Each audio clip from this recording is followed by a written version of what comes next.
ફૂલ ગુલાબી હસતો હસાવતો પરિવારનો માનીતો કાર્યક્રમ એટલે સિરમોર ગુજરાતી ચેનલ ઈટીવી ગુજરાતીનો મદમસ્ત મનોરંજન કાર્યક્રમ એટલે વાહ ભાઈ વાહ.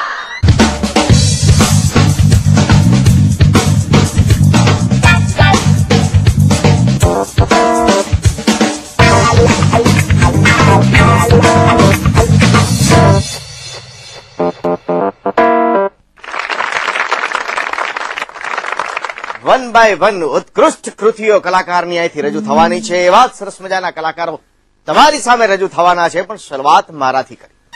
હમણાં ચૂનિયો મારો ભાઈબંધ મારે એના વિના ન ચાલે. ચૂનિયો એના ઘરવાળાને લઈને બજારમાં નીકળો, સરસ મજાનું સિંગોડા પાન ખવડાવ્યું હોય ને, એ કે લે ગાંડી ખા.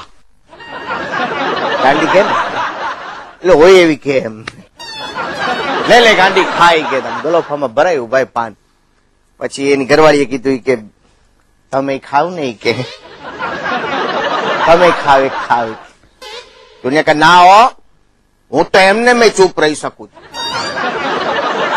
ત્યારે આપણને ખબર પડે કે પાન શું કામ ખવડાવે છે. બહુ બોલ કરે બાજુમાં, લઈ આવો એક પાન ખવડાવી દો. તો બાજુ હસતા હસતા ફુવારા ન છૂટાઈ જજો. और कलाकार एवं रजू करवा जई रह्यो छुं तो प्लीज वेलकम सुरेश दान गढ़वी.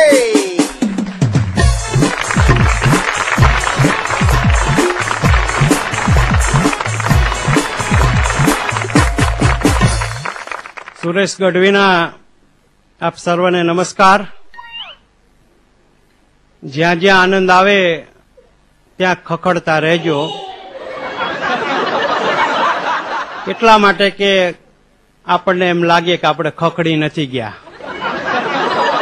જતીન્દ્રભાઈ દવેને કોઈ પૂછ્યું કે તમે નાના હતા ત્યારે શું કરતા હતા, કે ત્યારે હું મોટો થતો હતો. જતીન્દ્રભાઈ ને તો 6 ડોક્ટરો એવું કીધું હતું કે આ છોકરો 6 મહિના નહીં જીવે. પછી જ્યોતિન્દ્રભાઈ પછી સરસ લખ્યું હતું કે 6 ડોક્ટર ગુજરી ગયા, હું જીવું છું કે. પતિ પત્ની વાત કરતા હતા, એમાં દીકરી એની મમ્મીને વાત કરતી હતી કે મમ્મી કે પરી ઉડે? હા બેટા પરી ઉડે, પણ તું કેમ આવો પ્રશ્ન પૂછે પરી ઉડે? કે આ પપ્પા છે ને એ કાલે આપણી કામવાળીને પરી કહેતા હતા. તું તો પરી જેવી છું, તું તો પરી જેવી. તો કે બેટા કાલ પરી ઉડી જશે. બે બેનપણીઓ વાત કરતી હતી કે હંસા કે તું વાસણ ઉટકવામાં શેનો પ્રયોગ કરે છે? કે આમ તો મેં ઘણા બધા પ્રયોગ કર્યા પણ ઉત્તમ મારો વર લાગ્યો. કે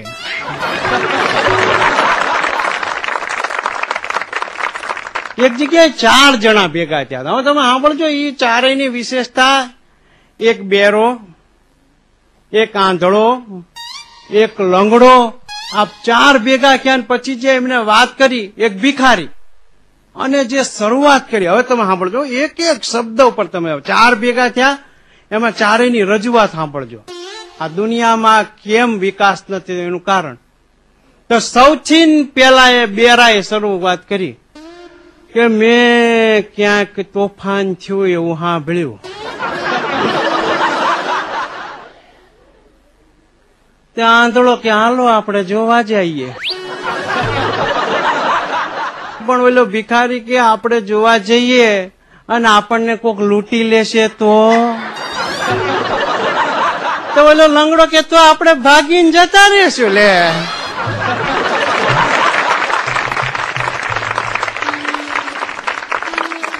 કાલુપુર રેલવે સ્ટેશને 8ની ગાડી 8 માં 5 મિનિટે આવી. તો બે ભાઈઓ તેટલા નાચ્યા કૂદ્યા. 8ની ગાડી 8 માં 5 મિનિટે, 8ની ગાડી 8 માં 5 મિનિટે.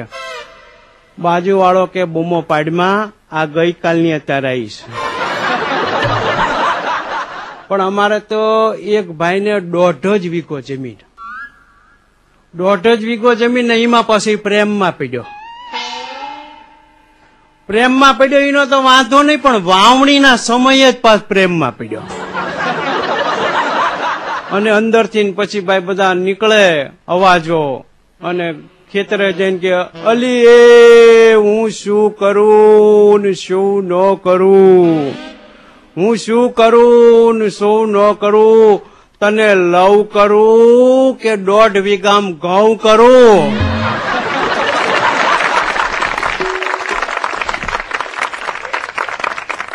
એનો બાપો વાય ઉભો તો ઈ કે ઘઉં કર, ઘઉં કે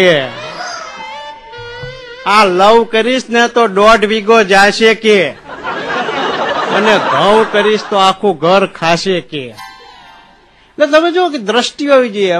એક જગ્યાએ છોકરા બધા તોફાન કરે ને, તે છોકરાએ ઝાડ તોડી નાખ્યું. ઝાડ તોડી નાખ્યું ને એના બાપુજીનો મગજ ગયો ને ફેરવીને લાફો માર્યો. તો ઓલો રોતો રોતો, ઝાડ મેં તોડ્યું, બાપુજી તમે મને લાફો માર્યો, હું સાચું બોલ્યો તોય તમે મને લાફો માર્યો. અને જ્યોર્જ વોશિંગ્ટને જયારે ઝાડ તોડ્યું અને એને એવું કીધું કે ઝાડ મેં તોડ્યું છે, ત્યારે એના પિતાજીએ કીધું કે મને ગમ્યું નહીં, તે ઝાડ તોડ્યું. ગુસ્સે થયા, પણ સાચું બોલ્યો ને એટલે 10 રૂપિયા ઇનામ આપ્યું, અને તમે મને કે ફેરવીને લાફો માર્યો. તો એનો બાપો કે જ્યોર્જ વોશિંગ્ટને જયારે ઝાડ તોડ્યું ને ત્યારે એનો બાપો ઝાડ ઉપર નહોતો બેઠો કે.